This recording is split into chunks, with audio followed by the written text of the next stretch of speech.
Usually when we talk about a business transaction, there's this expectation of extreme visibility. Right. It is like basic physics, right? You walk into a cafe, you hand over a $5 bill, the barista hands you a coffee, and the transaction is just complete. Yeah, you can physically see it happen right in front of you. Exactly. It is a visible, tangible, perfectly balanced exchange. It is immediate.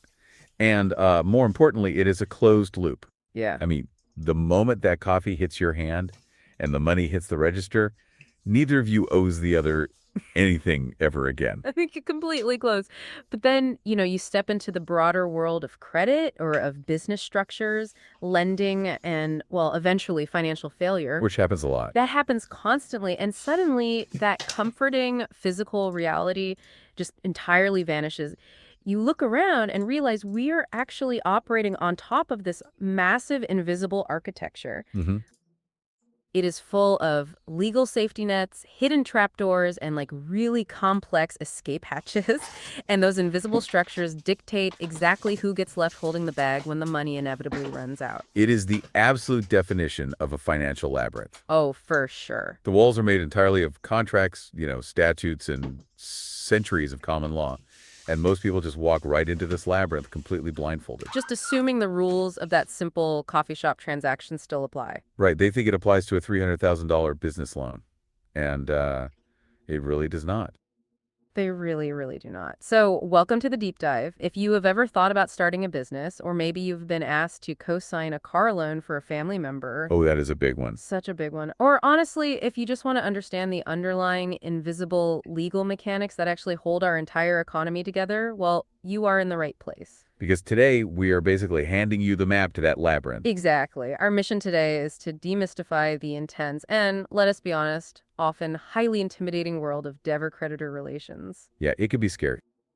We are looking at the defensive structures of business entities, and finally, the ultimate financial reset button, Bankruptcy. bankruptcy. We have an incredibly rich stack of source material to work through today. We really do. We are pulling from these comprehensive business law reviews, statutory analogies, and some surprisingly dramatic legal scenarios. Yeah, they get super specific. They do. They are actually used to train accountants and financial professionals on how things go terribly wrong in the real world.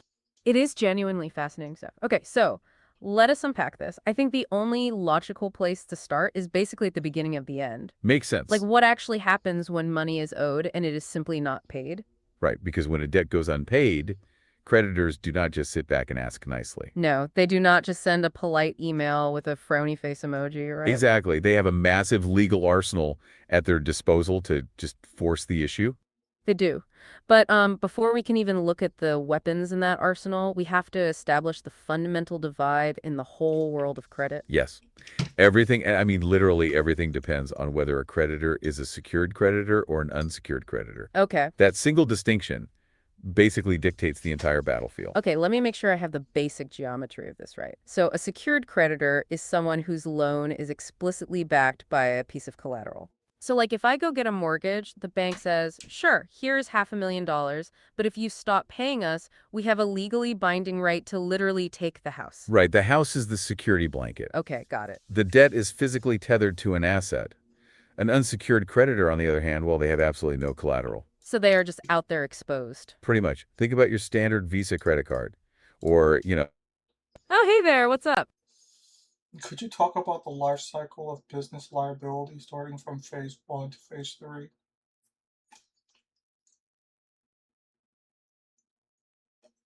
that is a fantastic question and actually a really useful way to frame this entire conversation. I love that. The life cycle of liability. If we think about the life of a debt or a liability as a three-phase process, it gives us a roadmap. Okay, let's unpack this. What would you call phase one? Phase one is the formation phase. This is where the liability is created and potentially shielded. So that includes choosing your business structure. Like, are you a sole proprietor or an LLC? Exactly. And crucially, this is where you decide if you will sign as a surety or a guarantor on a loan. That is the moment the risk becomes personal. It is the architectural stage. Right. Phase two then is the collection phase. This is what we were just talking about when the money is owed and the creditor actively tries to collect. The battle phase. This is where liens. Oh, back to our listener. What's up? So, like on the first phase, which is structural defense, it's about forming legal entities. Uh, So, like, you're saying, Oh, yeah. Go on. so could you talk a little bit about the phase one in regards to the structures that are available?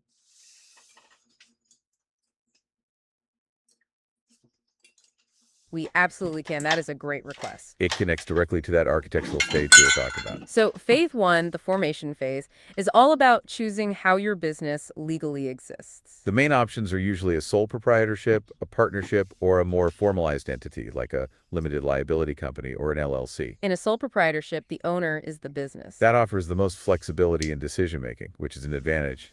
But the massive disadvantage there is unlimited personal liability. Yes, your personal assets, your house, your savings are all exposed to the... Yeah, uh-huh. So, like, is a general partnership similar to a sole proprietorship in regards to not necessarily having to register business?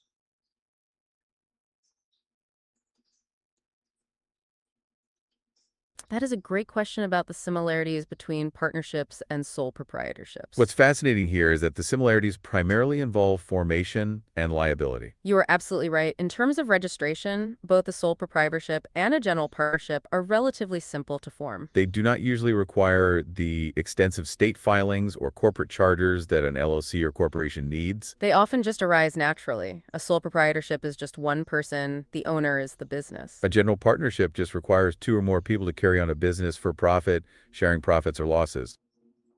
But the crucial link between them is the liability structure, which is what we were just about to talk about. With both entities, you avoid the complexity, but you also bypass the liability protection. In a sole proprietorship, you have that Oh, go for it.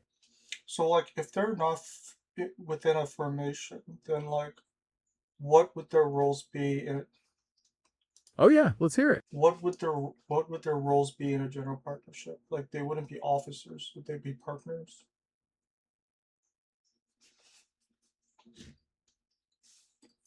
That is a very specific and insightful question about titles and roles in a partnership. Okay, let's unpack this. You are hitting on a key difference between a corporation and a partnership. Exactly. In a general partnership, the individuals are called partners. They are not officers like a CEO or a CFO in a corporation. And under the Uniform Partnership Act, unless they agree otherwise in writing, each partner has an equal right to be involved in the management of the business. Even if one partner Oh, go for it.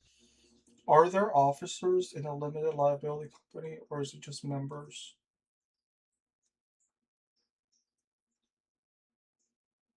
That is a great follow-up question that bridges the gap between partnerships and LLCs. Okay, let's unpack this. It is a structure that offers a lot of flexibility. In a limited liability company, or LLC, the owners are primarily called members. Members are the equivalent of shareholders in a corporation or partners in a partnership. But here's where the flexibility comes in.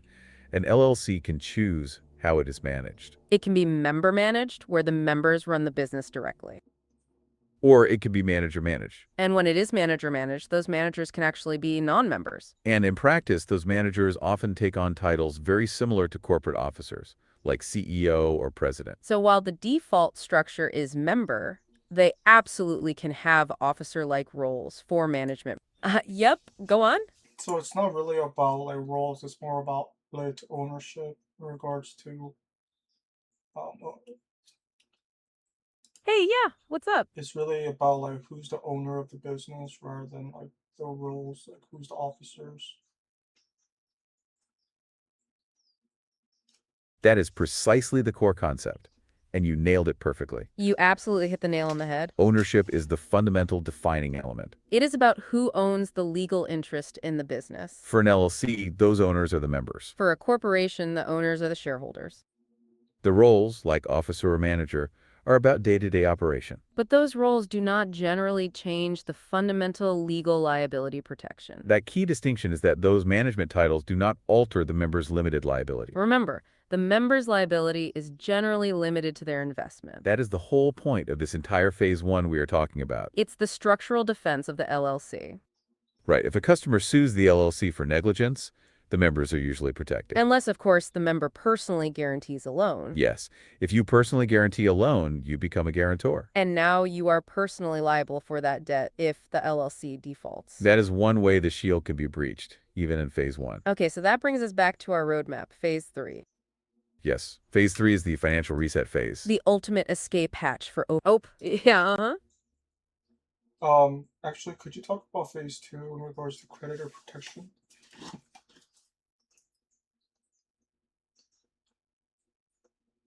Oh, that's an excellent request. We can definitely expand on the creditor protections right now. That brings us back to phase 2, the collection phase, which is all about those protections. Exactly. We mentioned the difference between secured and unsecured creditors earlier. Now we get into the mechanisms they actually use to collect on a debt. We could specifically focus on two of the most powerful tools in that arsenal, liens and garnishment. Okay, let's unpack this. Liens first. What exactly is a lien?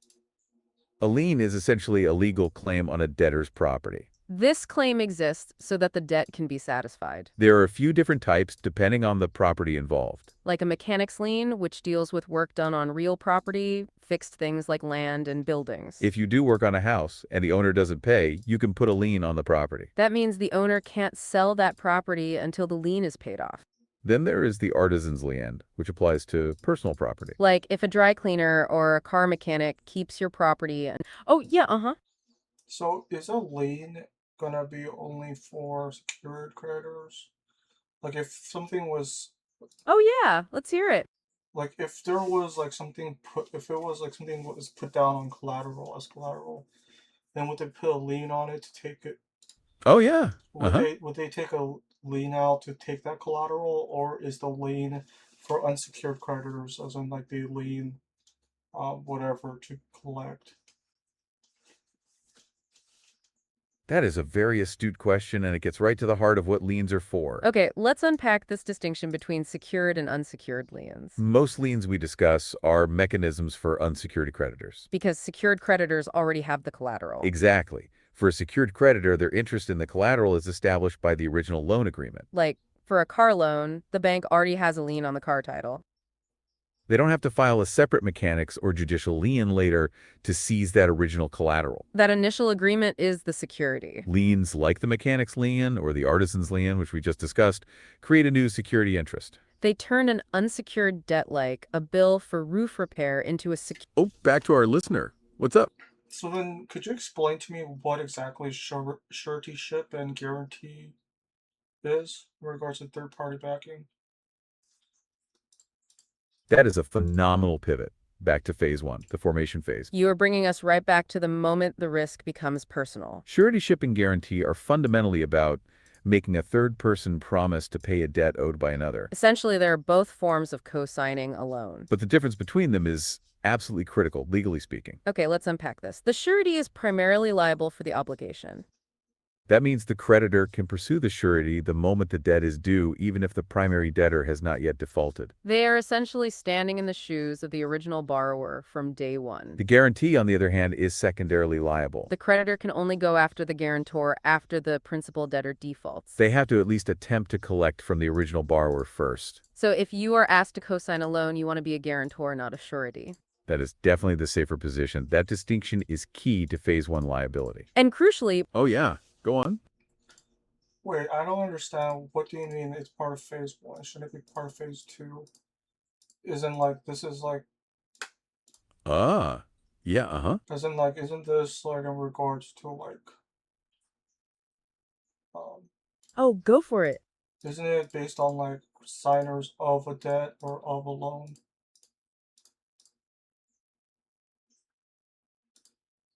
That is a very important clarification you are making. You are asking why co-signing, which is about paying a debt, is in the formation phase. And you are exactly right that the act of payment happens in phase 2, the collection phase. But the... Oh, yeah, let's hear it.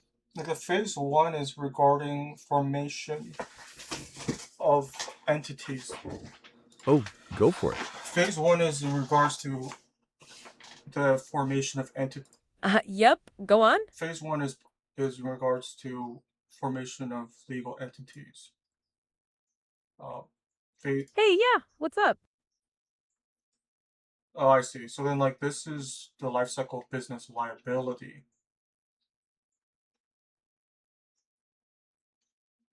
Exactly. You are right to question the line between the phases. You absolutely nailed the concept of the life cycle. Yes, this entire structure, phase 1, 2, and 3, is our map for understanding business liability. And that's exactly why we were pausing on this suretyship distinction. Because even though phase 1 is mostly about forming the legal entity, it also includes the formation of personal liability. Think of phase 1 as the contract stage where the liability is created and assumed. When you sign as a surety or guarantor, you are creating a new liability for yourself. The collection phase, phase 2, is where that contract is tested. That's where the creditor attempts to enforce the liability you created in phase 1. This distinction helps us understand that liability is something you design, not something that just happens. It is the architectural stage, setting up your defenses or voluntarily bypassing them. And if those defenses fail and the creditor cannot collect in phase 2, then we move to phase. Oh, yeah, uh-huh. So then, like, suretyship is the primary liability holder, and guarantee is the secondary liability holder.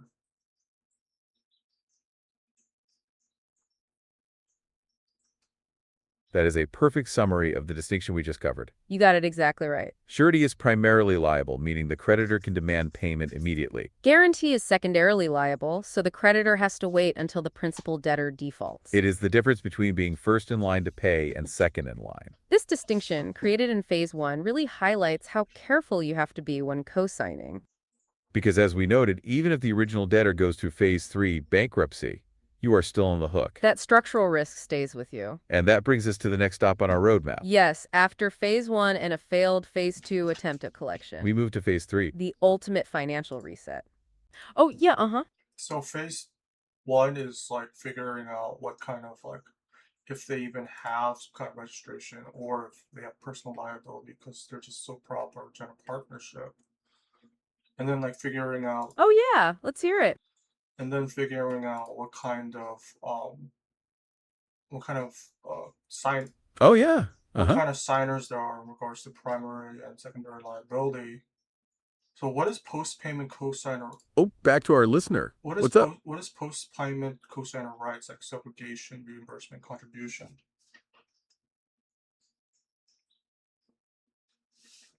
That is a phenomenal question. You are pushing us forward and also looping back. Okay, let's unpack this. You are asking, if I pay, what are my rights? Exactly. When a surety or guarantor pays the debt, they do not just lose the money. They gain legal rights against the original debtor and potentially other co-signers. There are 3 main post-payment rights, and you named them perfectly. Right of subrogation, right of reimbursement, and right of contribution. The right of reimbursement is the simplest. It means the surety or guarantor is entitled to be repaid by the original debtor. You paid their bill, so they owe you. Yeah, go on. Isn't the surety the original primary liability holder? So wouldn't the guarantee or demand the reimbursement from the surety?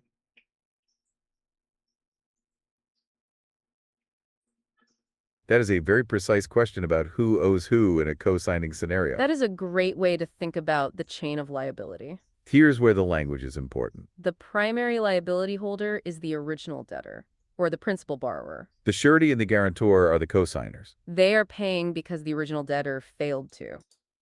Ah, yeah, uh-huh. So what is the original debtor called?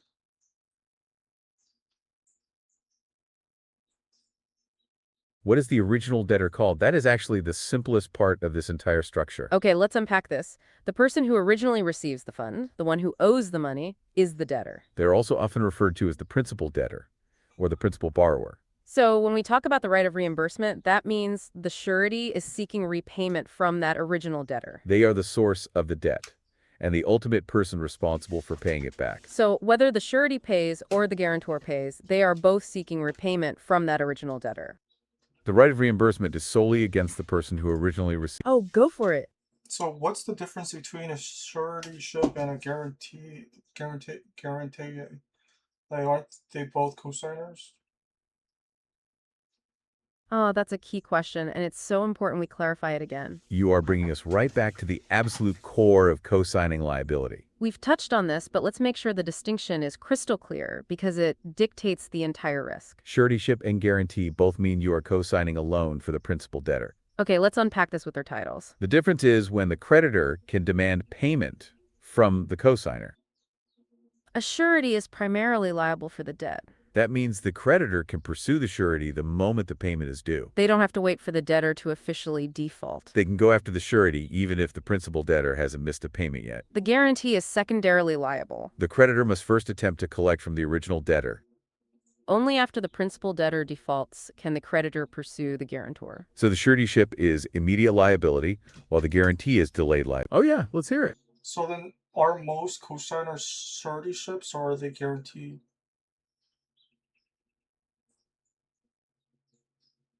That is a phenomenal question about what the standard practice is. You are asking which one is more common in the real world. Okay, let's unpack this. The truth is, both terms, surety and guarantor, are often used interchangeably in common conversation. And many basic forms just use the generic term cosigner. However, legally speaking, the document is usually structured to create a suretyship. What's fascinating here is that the creditor wants the strongest possible position.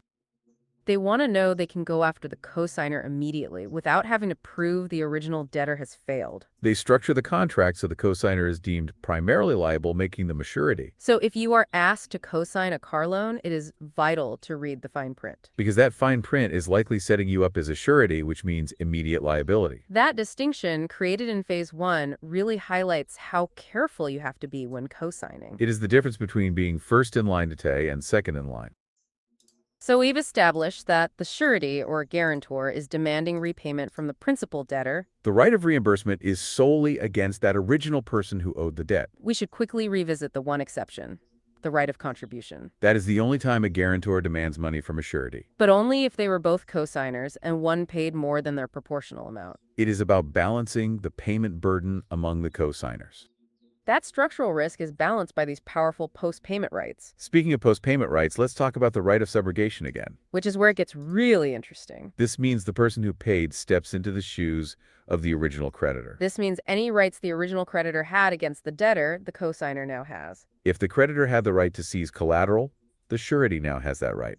It is essentially becoming the new creditor. And finally, the right of contribution applies when there are multiple cosigners. If one surety paid the whole amount, they can demand compensation from the other co-sureties. They will have to pay their proportional share. So even though this liability was created in Phase 1, these rights only activate after payment in Phase 2. It is a crucial safety net for anyone who cosigns a loan, especially since most cosigning agreements are suretyships. And if those risks become too great and the debt is too overwhelming, then we move to Phase 3. The ultimate financial reset, bankruptcy. Bankruptcy is the formal legal process for dealing with overwhelming debt, It is designed to give the debtor, that principal borrower, a fresh start. but also to ensure all those creditors, secured and unsecured, are treated fairly and equitably. It is the moment the entire invisible architecture of debt either gets rebuilt or demolished. And there are multiple forms of bankruptcy relief depending on the debtor. Okay, let's unpack this. The most common forms are Chapter 7. Oh, go for it. So, like, could you go back to liens for unsecured debt?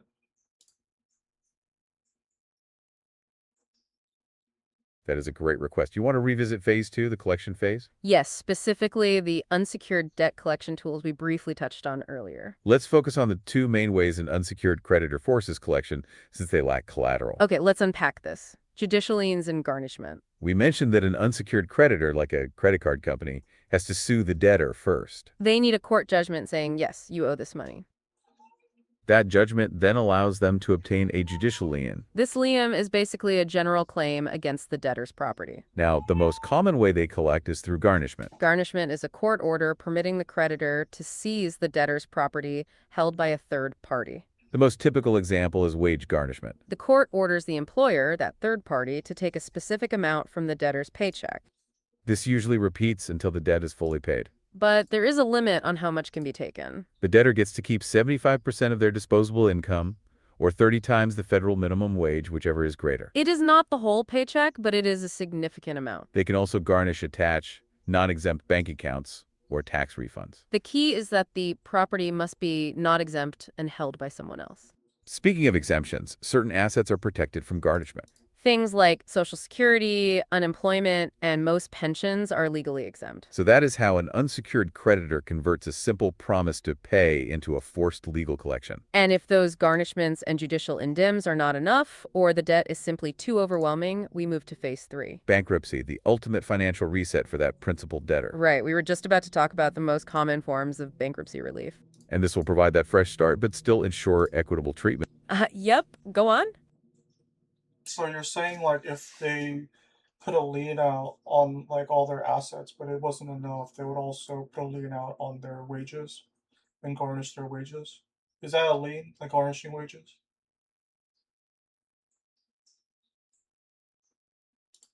That is a very specific and insightful question about the relationship between liens and wage garnishment. You are asking if a wage garnishment itself is a type of lien. Okay, let's unpack this.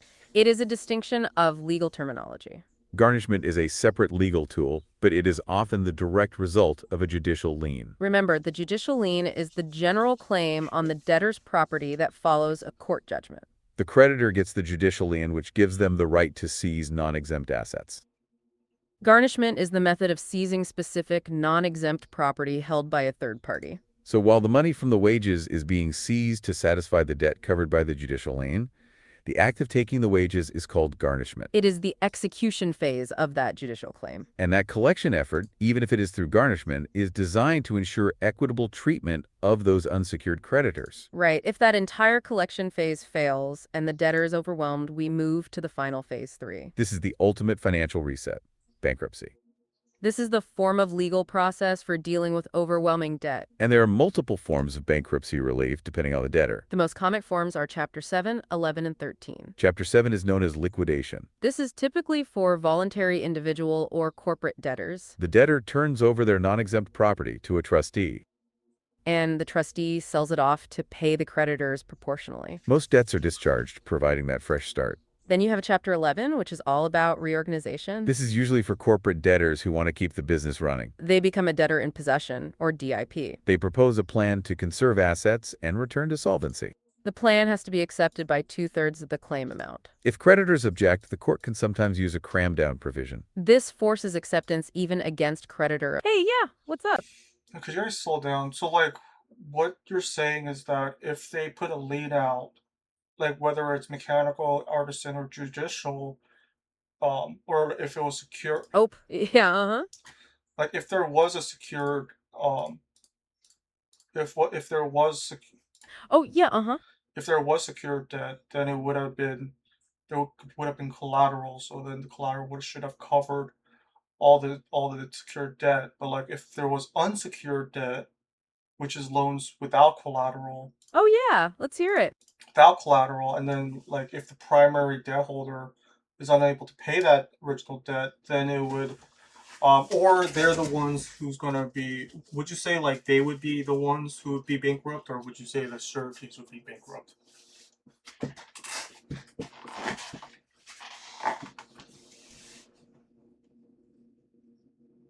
That is a crucial question that links phase 1 and phase 3. You are asking who gets to use the bankruptcy reset button, the debtor or the surety. Okay, let's unpack this using the original debtor, the principal borrower. The principal debtor is the person who owes the money initially. If they are unable to pay the original debt, they're the one who would file for bankruptcy. Bankruptcy, whether Chapter 7, 11, or 13, is designed for the person who is overwhelmed by their own debt.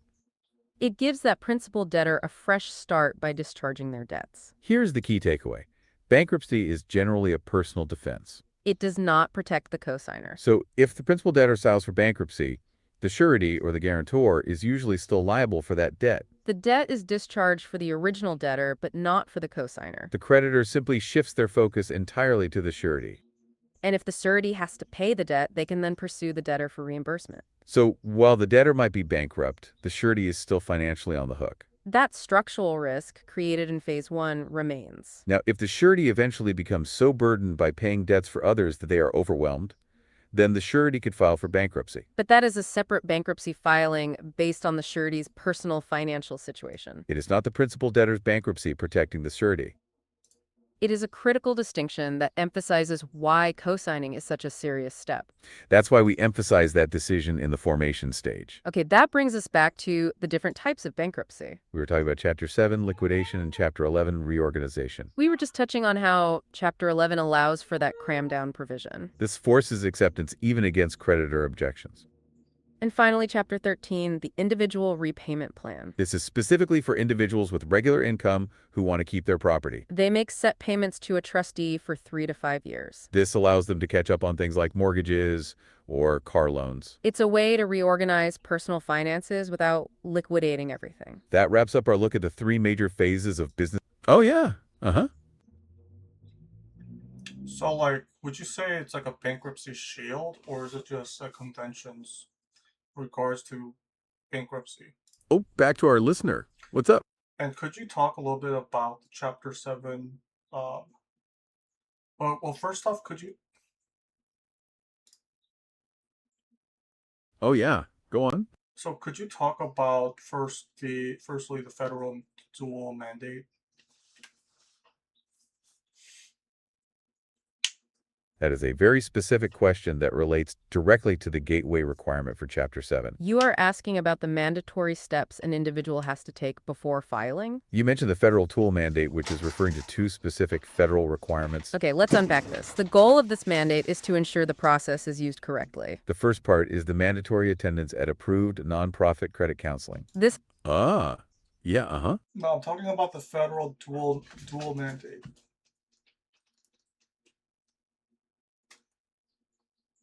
That is precisely what we are talking about, the dual mandate. You are right to highlight the dual aspect of that requirement. When we say federal tool mandate, we are referring to the two things mandated by federal law. The first is the mandatory attendance at approved nonprofit credit counseling. This has to happen within 180 days prior to filing the bankruptcy petition. The second, and the one that often determines your eligibility, is the means test. This test is federally mandated to prevent upper-income people from abusing the Chapter 7 process. The purpose is to ensure that if a debtor has disposable income, they should file Chapter 13. That is the one where they commit to a repayment plan, not liquidation. So the counseling and the means test are the dual mandates you asked about. It is the gatekeeper for Chapter 7, the most common type of bankruptcy. And since you asked specifically about Chapter 7, let us dive right into the specifics of this phase. That is a perfect Oh, go for it. So, like, the dual mandate is Oh yeah, let's hear it. so like they'll have to file some type of chapter, like as in some type of bankruptcy. So could you? Oh, go for it. So like, let's say they like whether it's the original debtor, or the original debt holder, Yep, go on. or like a surety or a guarantee, like they file for bankruptcy. Hey, yeah, what's up? Would they file all three chapters, like as in chapter 7, 11, and 13, or would they file only like a specific chapter bankruptcy?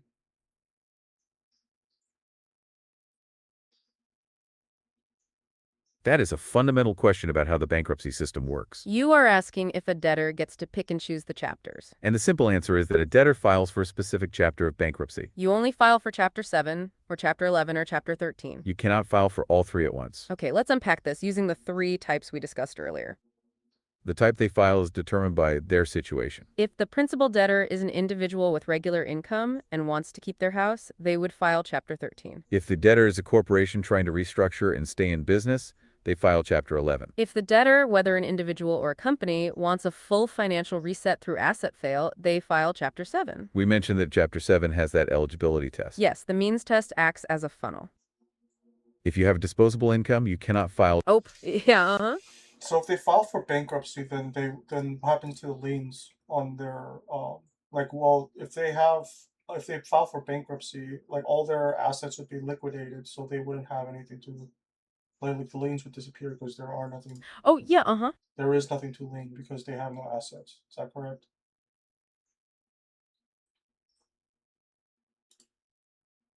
That is a very complex and insightful question about what happens to those Phase 2 tools in Phase 3. You are hitting on the central function of bankruptcy and the role of the trustee. And you are correct in your thinking that liquidation means the assets are sold. Okay, let's unpack this.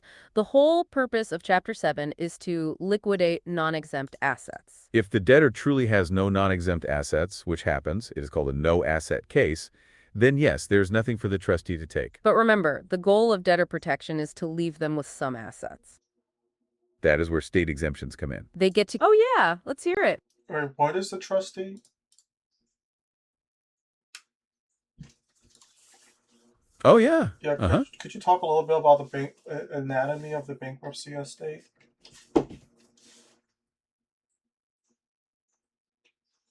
That is a phenomenal request. You've hit on the critical concept that everything revolves around. Okay, let's unpack this. The bankruptcy estate is the entire pool of assets. It is legally defined as all legal or equitable interest the debtor has in property at the time of filing. This includes everything you own, even if someone else is holding it. The whole point is to draw a clean line in the sand.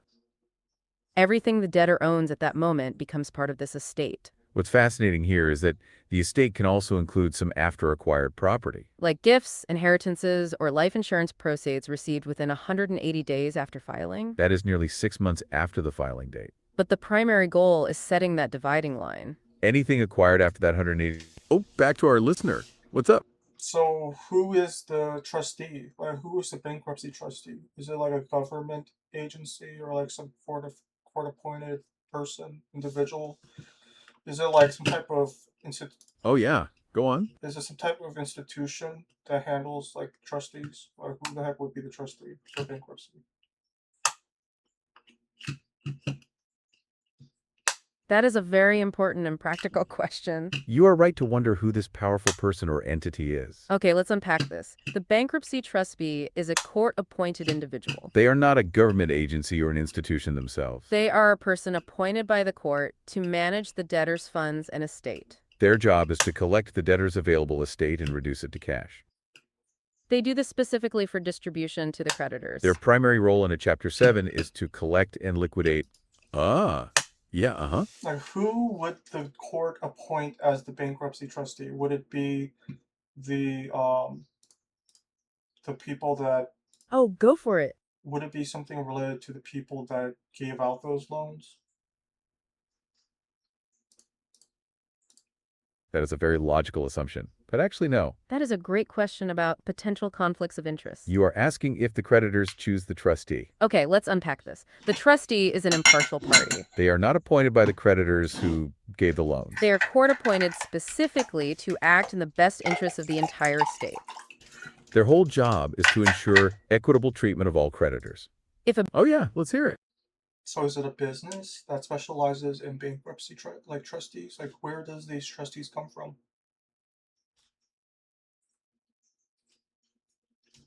That is a very practical question about where the trustees are sourced from. You are asking if there's a specific pool or profession they draw from. While there are private sector attorneys and accountants who specialize in bankruptcy law, The trustee is an individual, not a corporation or a business. they are essentially private individuals who are qualified and approved by the court. They are on a court-approved panel to handle these cases. So they come from the legal or financial community, but they act as officers of the court. They maintain that crucial independence from the creditors. If a bank chose the trustee, that trustee might only favor that one secured creditor, The trustee needs to be independent to fulfill their primary role in Chapter 7. which, as we've noted, is to liquidate the non-exempt assets. Exactly. They collect and liquidate the non-exempt asset. And distribute those pros. Oh, go for it. So then, like, for Chapter 7, if they file for Chapter 7, what's the main difference between Chapter 7, 11, and 13? That is a very pointed question about the nuances within Chapter 7. You're asking about the distinction between the two ways Chapter 7 can be initiated. Okay, let's untrack this. We were talking about voluntary versus involuntary bankruptcy. Most individuals and corporations file for Chapter 7 voluntarily, That means they choose to file the petition themselves. but the main difference is who initiates the process. A voluntary Chapter 7 is filed by the debtor. They need to complete the credit counseling and pass the means test first. Involuntary Chapter 7 is when the creditors force the debtor into bankruptcy court. This is a way for creditors to ensure equitable distribution of assets. If the debtor has 12 or more creditors, at least 3 creditors must join the petition. And those 3 must have unsecured claims totaling at least $16,750. If the debtor has fewer than 12 creditors, just one creditor with a claim of that amount can file. It's the creditor saying, we're not waiting for you, we're starting the liquidation now. When importantly, certain entities cannot be forced into involuntary Chapter 7. Family farmers and charitable institutions are specifically protected from involuntary actions. So the core difference is who knocks on the court's door first. Either the debtor, voluntary, or the creditor's involuntary. And whichever way it's filed, the trustee's job is still the same. To distribute those proceeds to all creditors proportionally, The goal is providing that fresh start for the debtor. while ensuring fairness to everyone owed money in that Phase 2 collection. We talked about how the bankruptcy estate is all property. at the time of filing. And that includes anything acquired within 180 days after filing. The trustee, this court-appointed independent individual, is the one with the legal muscle to manage this estate. We already mentioned their strong-arm power, which is equivalent to a lien holder's. That strong-arm power gives them the ability to step in and secure property. Here's where it gets really interesting. They also have the power of avoidance. This lets them void certain sales or transactions even if the debtor voluntarily filed. For example, they can pull back certain preferential payments, like if the debtor paid their brother-in-law a large amount, right? Yep, go on. So like that's chapter 7. Would you say Hey, yeah, what's up? chapter 7 is the most common?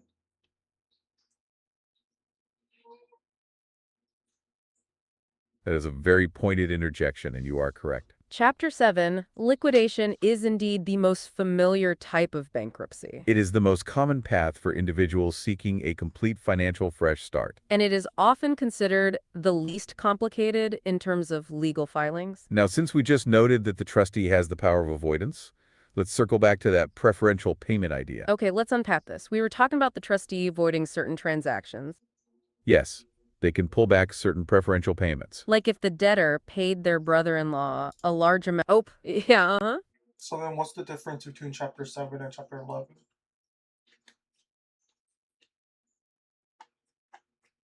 That is a phenomenal question, and it is the key distinction between two very different types of Phase 3 resets. You are hitting on the fundamental purpose of each of these major chapters. Okay, let's unpack this. Chapter 7 and Chapter 11 serve entirely different goals. Chapter 7, which we just discussed, is all about liquidation. It is the financial death and burial, often for individuals or companies that are shutting down. The debtor gives up non-exempt assets and gets most debts discharged. Chapter 11, in contrast, is all about reorganization. This is typically for corporate debtors who want to restructure debt and continue operating. The business stays in business under the control of a debtor in possession, or DIP. They propose a detailed plan to return to solvency over time. So Chapter 7 is the final closure, while Chapter 11 is a massive rewrite of the business's contract with its creditors. This contrast is crucial for understanding the entire system. Now, circling back to the trustee's power of avoidance. Oh, yeah, So then like if they file chapter 11, would that mean that they're gonna give up most of their shares in exchange for what? Like is that what it is? Oh, yeah, let's hear it. Like how does the DPI retain control? Like do they give away like shares of the company? Like what happens? That is a very complex and insightful question about corporate control during Chapter 11. You are asking how the debtor in possession, the DIP, maintains control of the business. And you are right to ask about the impact on ownership, like shares. Okay, let's unpack this. The goal of Chapter 11 is to keep the business operational. That means the original management usually stays in place. The debtor in possession is essentially the existing management retaining control. They get to continue operating the business unless they are deemed incompetent. So they don't automatically give up shares or ownership to a trustee. The power shifts primarily involve consulting with a creditor committee. Unsecured creditors form a committee to consult with the DIP on the bankruptcy plan. The DIP controls the daily business while preparing the reorganization plan. The creditors, however, hold the power to approve that plan. They must accept the plan by a 2/3 majority of the total claim amount. That is where the power shifts from the DIP to the creditors. And if they don't accept it, the court can use that cram down provision we mentioned earlier. That forces acceptance even against creditor objections. So Chapter 11 control is less about losing shares and more about sharing decision-making power. It is about demonstrating that the DIP's plan will conserve assets to return to solvency. Now, connecting this back to the key distinction. Oh, yeah. So then what's the difference between chapter 11 and 13?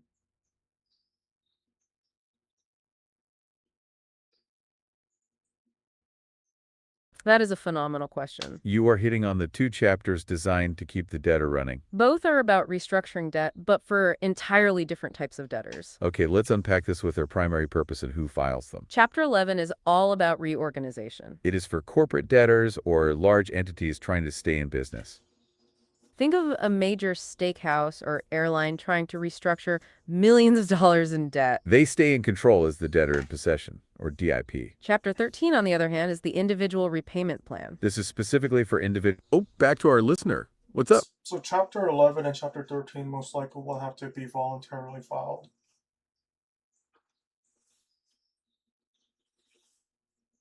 That is a very astute observation about the nature of these chapters. You are absolutely correct in that assessment. Most Chapter 11 and Chapter 13 filings are indeed voluntary. Okay, let's unpack this distinction quickly. Chapter 13, the individual repayment plan, can only be filed voluntarily. Creditors cannot force an individual into a Chapter 13 repayment. Oh yeah, go on. Chapter 13, can a corporation file Chapter 13? That is a very specific and insightful question about eligibility for Chapter 13. You are asking if a corporation, a business entity, can use the individual repayment plan. And the answer is a definitive no. Okay, let's unpack this with the strict eligibility requirements. Yeah. Can a sole proprietorship with personal liability file Chapter? Oh, go for it. Can a sole proprietor file like Chapter 13? That is a very precise question about the sole proprietor. You are asking if a sole proprietorship can use Chapter 13. And the short answer is yes, they absolutely can. Because the sole proprietorship is essentially the individual owner. Okay, let's unpack this using the definition. Chapter 13 is exclusively for an individual with regular income.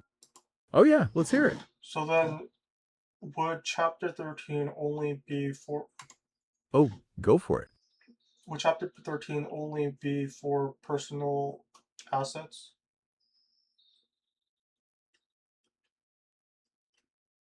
That is a very astute connection you're making. You are linking the individual debtor to the type of assets involved. Okay, let's unpack this. It is about debt, not just assets. Chapter 13 is designed for individuals to adjust their debts. While the focus is on the individual, the debts themselves can be a mix. For a sole proprietor, their debts are inherently mixed.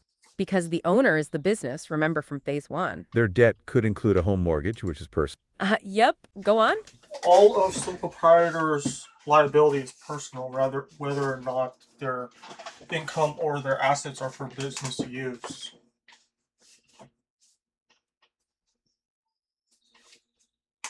That is a brilliant summary and conclusion of the sole proprietorship liability. You absolutely nailed the central risk of that business structure. All of the sole proprietor's liabilities are treated as personal. That is precisely because the owner and the business are legally one and the same person. It doesn't matter if the debt is a mortgage, which is personal, Or if it is a business debt for inventory or equipment. Hey, yeah, what's up?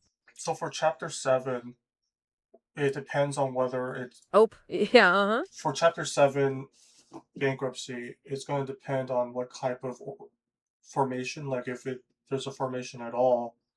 If there is a formation, let's say Oh, yeah, there's an LLC that files for bankruptcy. Would that mean that Oh, yeah, let's hear it. the trustee would sell only business assets regarding the LLC, while the owners of the LLC's personal assets wouldn't be liquidated? That is a phenomenal question. you are connecting phase 1 and phase 3 perfectly. Okay, let's unpack this using the LLC structure. You hit the absolute key point of the LLC shield. The LLC is a separate legal person. So when the LLC files for Chapter 7 bankruptcy, The bankruptcy estate is comprised of the LLC's assets only. the trustee's job is to liquidate the LLC's non-exempt assets. This includes inventory or equipment. The personal assets of the members, the owners of the LLC, are generally protected. They are not part of the LLC's bankruptcy estate. This is the entire point of the limited liability structure. It prevents creditors from piercing the corporate veil and reaching the owner's house. Now, there are key exceptions we mentioned earlier. If an LLC member personally guaranteed a loan, That personal guarantee is still valid, even if the LLC is bankrupt. in that case, the creditor could pursue the individual owner for that specific debt. But generally, you are correct. LLC bankruptcy only liquidates business assets. The structural defense you built in phase 1 works in phase 3, This stands in stark contrast to the sole proprietor we just discussed. where all the liability is personal and all assets are potential. Oh, yeah. Uh-huh. So, like, let's say that they have an LLC or like some kind of C corp that has Oh, back to our listener. What's up? the LLC or the C corp most likely has like shares. Oh, yeah. Go on. Has shares that aren't listed on the public stock market. Would those shares be liquidated as well? Like, would the company's shares be liquidated?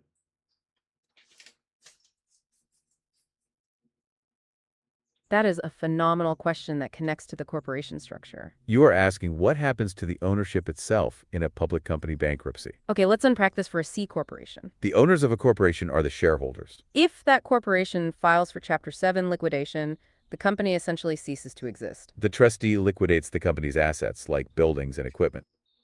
The value of the stock, the shares, is tied to the assets and future earnings. If the company is liquidated, the shares often become worthless or close to it. They aren't physically liquidated in the way inventory is sold. Instead, the proceeds from the asset sales are distributed. Shareholders, however, are usually at the very bottom of the priority list for receiving any money. That's because creditors secured, priority unsecured, and general unsecured get paid first. So the shareholders are the ones who usually get nothing in a Chapter 7 liquidation. They lose their investment, but the shield protects their personal assets. This stands in stark contrast to the sole proprietor we just discussed. Whose assets are all potentially exposed in that Chapter 7 filing? So Chapter Ah, yeah, So, like, what is the means test for the Chapter 7 gateway? That is a crucial question. You are bringing us right back to the dual mandate for Chapter 7 eligibility. We mentioned the means test is the key gatekeeper. Its purpose is to keep upper-income people from abusing the Chapter 7 process. Okay, let's unpack this. The means test has two main steps. The first step is simple. Compare your average monthly income.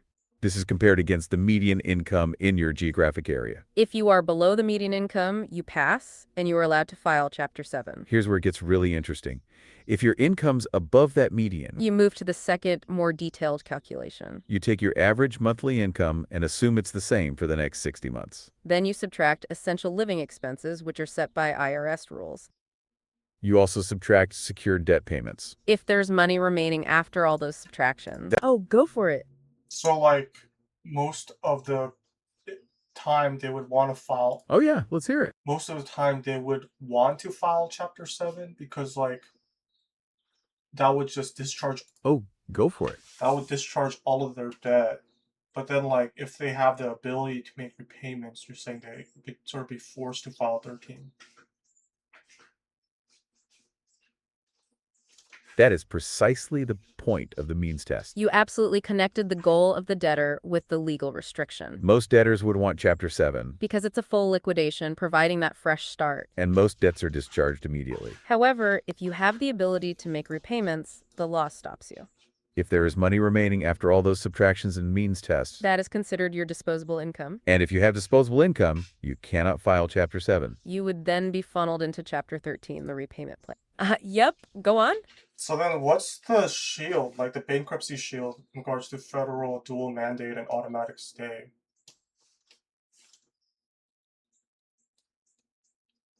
That is a very insightful way to phrase it.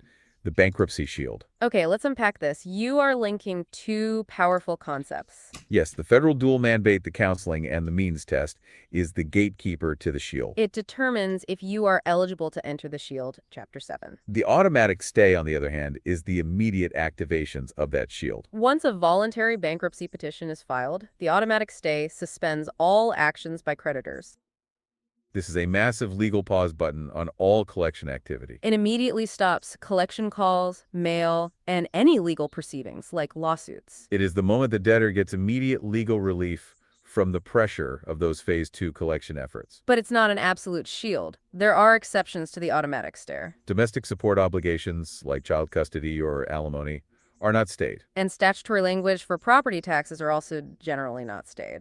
But for almost all standard debt collection, that stay is the protection you mentioned. It allows the debtor. Hey, yeah, what's up? So, like, what is the federal dual mandate?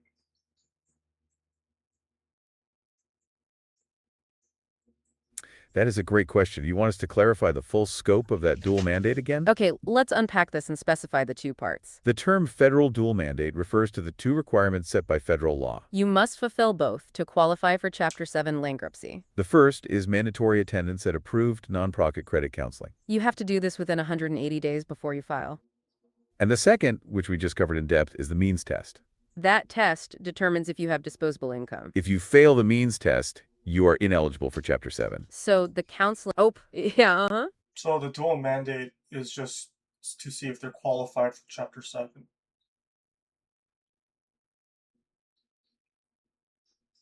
That is a brilliant summary. You absolutely got the core purpose right. Okay, let's unpack this with a definitive statement. The federal dual mandate is the federally required gateway. It is the qualification step to ensure that Chapter 7 is used properly. If you do not complete the credit counseling and pass the means test, You are simply not qualified to file for Chapter 7 liquidation. the means test specifically funnels people into the Chapter 13 repayment plan. Out if they can afford to pay their debts back over time. This keeps the system equitable for the creditors. That is the whole point of that initial qualification step. So the counseling plus the means test equals the dual mandate. It allows the debt a moment to breathe and begin the process of discharge. The means test funnels people into the Chapter 13 repayment plan if they can afford it. We've covered... Oh, yeah, So, like, could you talk about the protection zones? Oh, yeah, let's hear it. Could you talk about the protection zones as in the exemptions from liquidation? That is a phenomenal question. You are bringing us directly to what the debtor gets to keep. You've labeled them protection zones, which is a perfect description. Okay, let's unpack this using the term exemptions. In Chapter 7, Liquidation, the law is designed to leave the debtor with some assets. These are things the trustee cannot take and liquidate. They are the exceptions from liquidation you're asking about. Generally, each state has its own list of exemptions. Oh, yeah. Uh-huh. But these seem like it's mostly personal assets. So, like, there's not really any exceptions in regards to business assets.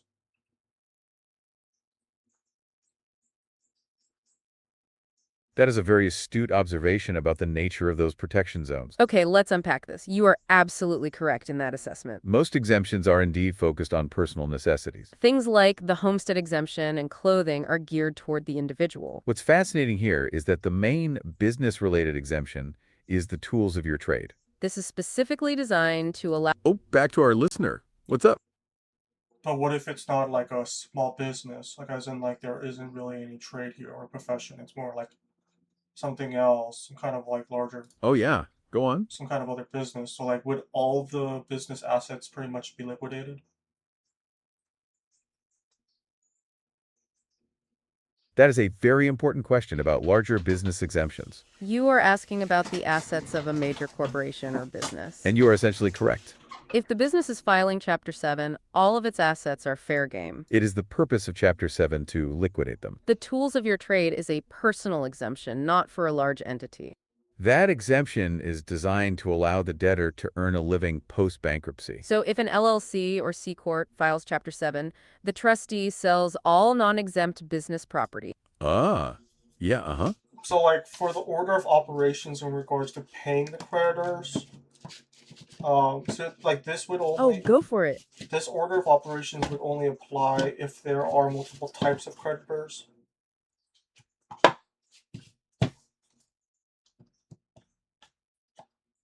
That is a very precise and accurate statement. You absolutely nailed the why of the payment order. Okay, let's unpack this. The order of operations is exactly about balancing those competing claims. If there was only one type of creditor, say all unsecured, they would just get a proportional distribution. But because we have secured claims, priority unsecured claims, and general unsecured claims. The trustee must follow a strict statutory hierarchy for payment. So yes, the fact that there are multiple types of creditors makes the order of operations essential. This ensures the equitable treatment mandate of bankruptcy is met. So circling back to the liquidation of a larger business under Chapter 7. We noted that the trustee sells all non-exempt business property. That includes inventory, equipment, buildings, and cash. All of it is liquidated to create that pool of money. The only assets... Oh yeah, let's hear it.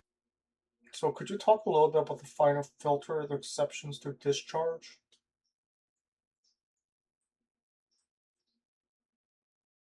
That is a phenomenal question. You are bringing us right to the last step of Phase 3. That is the crucial final filter you mentioned. Okay, let's unpack this. We were talking about how discharge is the goal. Discharge is the release from your debts. But not all debts are dischargeable. This final filter is a matter of public policy. The law essentially says some obligations are simply too important to wipe away. These are the exceptions to discharge. The first major exception is domestic support obligations. That includes child support, alimony, or spousal support. These debts are absolutely not allowed to be discharged in bankruptcy, Also, claims for back taxes are generally not discharged. especially if they are back taxes owed within 2 years of filing. Student loans are another huge category. They are generally not discharged unless the debtor can prove undue hardship. And this is a very difficult standard to meet. Other items include government fines and penalties. And drunk driving judgments are also not dischargeable. This final filter ensures that bankruptcy is not an escape hatch. It is not an escape from legal or moral obligations to dependents or the government. This reinforces that whole idea of equitable treatment. So after the trustee follows the order of operations to pay creditors, The debtor gets the discharge, but with those key exceptions remaining. that process concludes phase 3, leading to the debt discharge. It is the fresh start we've been talking about. But the fresh start still includes those crucial non-dischargeable debts. The entire system from phase 1 protection to phase 3 discharge is designed around balancing risk and providing relief. It is all about managing that invisible architecture of debt. If we connect this to the bigger picture, it is the fundamental mechanism that allows financial risk to be taken in the first place. Without the ability to reset, the whole economy would seize up. And that, I think, brings us to the end of our deep dive today. We covered the formation of liability and the importance of the LLC shield. We looked at collection efforts like garnishment and judicial liens. And we just wrapped up the final financial reset, bankruptcy and its exceptions. It has been a genuinely fascinating journey through the world